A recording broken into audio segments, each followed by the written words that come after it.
Now Santai aja. kita lagi bikin ide, Pak.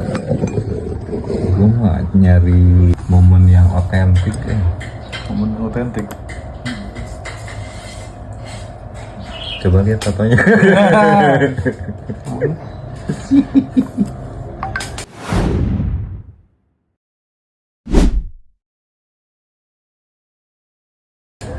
Ya itu apa? Ketika kita memulai bisnis tuh, saya dengan cepat sadar gitu loh bahwa produk itu penting tapi bukan segala-segalanya gitu.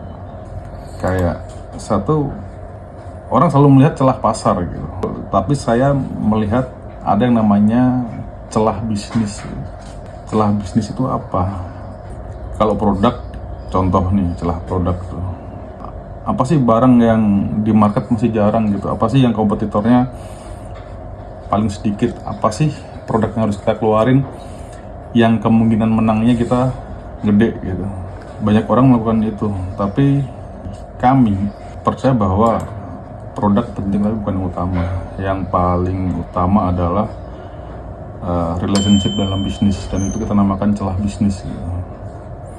Jadi bagaimana kita sebagai prinsipal atau pabrik berkomunikasi dengan baik dengan partner bisnis, bisa distributor, agen, atau toko kecil sekalipun, atau konsumen sekalipun, tentang masukan-masukan mereka tentang produk yang kita buat atau pelayanan kita kan. Jadi itu yang kita lakukan gitu. Dan itu terjadi ketika salah satu partner kita memberikan komplain bahwa permintaan pasarnya itu di daerah dia tuh cukup spesifik gitu. Dia maunya yang rasanya seperti ini, artinya dia minta diubah dari produk kita yang awal kita supply ke dia. Dia ada permintaan yang khusus gitu. Kemudian kita lihat kuantitinya juga lumayan oke. Dia berani komit juga ketika ini kita ubah sesuai permintaan dia, ya kita ubah.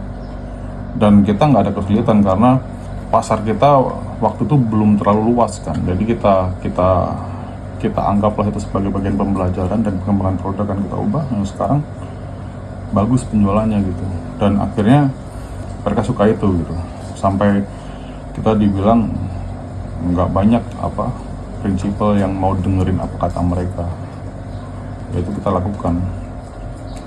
Tantangannya sekarang adalah bagaimana kita tetap komit kepada para mitra kita ketika kita udah mulai gede.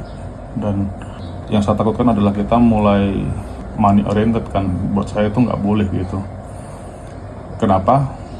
Karena ini bisnis keluarga dan saya diajarkan value yang bukan money oriented atau profit oriented kan. Dan Kalau nggak profit mah susah. ya nggak apa-apa kan, tujuan hidup kita kan nggak cuma di dunia, Pak. Asik.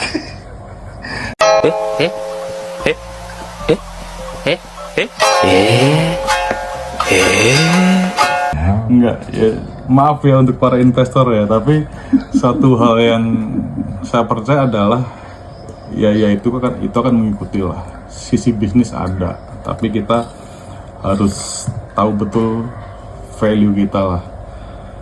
Karena saya belajar ini ya Pak, sejak ada sosmed, saya ngelihat orang tua saya, nenek saya, papa saya waktu itu, customernya itu didatengin langsung dari orang yang mengakunya petani gitu. Artinya dia bisa supply dengan harga murah, ya gampang banget waktu itu. Ya ketika ada sosmed, Facebook, semua orang bisa ketemu dengan mitra bisnis kan.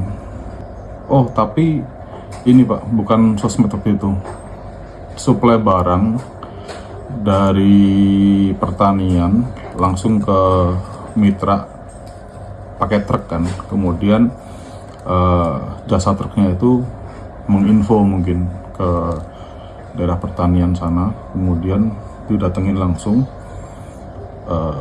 dari daerah pertanian ke mitranya orang tua saya itu. Tapi mereka menolak Pak, menolak ambil itu gitu. Kenapa? Karena dia menghargai bumul nenek saya gitu. itu kan bukti nyata kan bahwa relationship yang bagus. Bisnis Eyang itu dia supply cuman ke pabrik-pabrik kecil. Intinya adalah bukan bisnis dengan perusahaan besar, perusahaan yang kuat, yang stabil, yang bisa melewati segala macam musim kondisi ekonomi gitu, enggak. Tapi bisnisnya dengan pabrik-pabrik kecil dan pedagang-pedagang kecil, cuman banyak gitu yang di pasar gitu. Dan itu pun tembakau alami dan cengkeh. Kalau Bapak tahu gambir, segala sesuatu yang dipakai buat ngelinting sama nginang loh, nyirih gitu loh. Semakin kesini kan generasi yang suka melinting, suka nyirih kan semakin hilang kan. Oh, nyiri. Ya, setelah itu generasinya mulai nggak ada, ya penjualan turun dong. Sampai akhirnya nggak worth it lagi berlanjutin, akhirnya gudang-gudang itu dijadiin kayak kontrakan. Yes, dikasih-kasihin yang ke tante-tante, om-om, dijadiin rumah kontrakan. Tahun berapa itu? 2000-an Pak, mungkin 2002, 2004 gitu kali ya. Berarti dari kurun waktu tahun 40-an sampai tahun 2000-an itu bisnis tembakonya jalan gitu? Jalan, cuman mungkin mereka nggak kepikiran tentang inovasi dan kreativitas dan nggak ngeliat pasar. Jadi mereka adalah orang yang terbiasa menjalankan bisnis As usual, cek awal kayak gitu ya, sampai akhirnya kayak gitu. Cuman kan ketika saya akhirnya memutuskan untuk punya bisnis dan potensinya adalah bisnis keluarga yang bisa saya kembangkan, karena menurut saya punya sejarah yang baik dan hebat, malah ya harus dengan cara yang berbeda lah. Makanya kita punya brand sendiri gitu. Berarti vakumnya berapa tahun tuh, dari tahun 2000 sampai 2023 ya?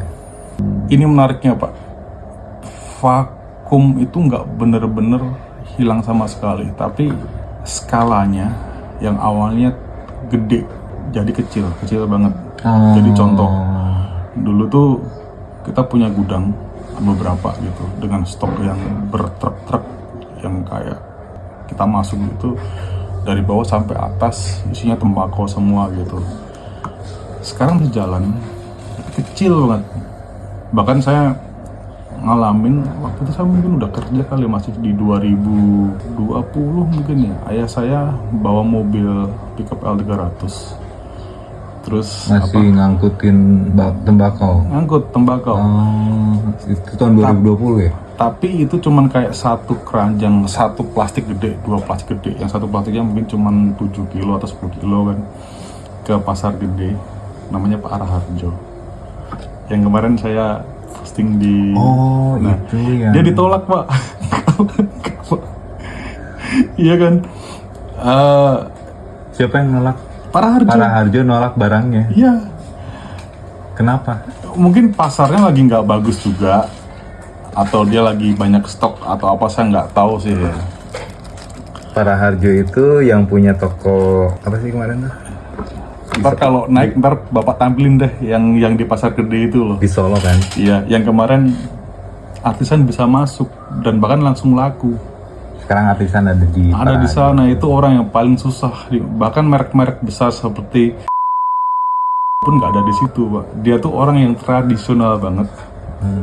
Yang bahkan merek-merek yang sekarang sebenarnya brand-brand unggulan di sini pun dia bilang enggak gitu, itu merek baru. Tapi relasi Pak Raharjo dengan keluarga Pak Eki udah kenal dari dulu ya? Udah kenal, itu kayaknya di generasi yang sama deh. Dan itu bisa masuk, dan benar waktu kita di sana ngenalin artisan ke Pak Raharjo, langsung orang datang dari Bogor waktu itu. Dia bilang, Pak mau cari tembakau tingwe. Terus dia sebutkan yang asli Solo mana? Ya ini Solo ya, bukan Boyolali, bukan Sukoharjo, bukan Sragen gitu. Berarti sekarang artisan tuh satu-satunya tembakau yang asli Solo. Kayaknya iya Pak. Brand tembakau yang asli Solo. Brand tembakau asli Solo itu hanya artisan. Sepertinya iya.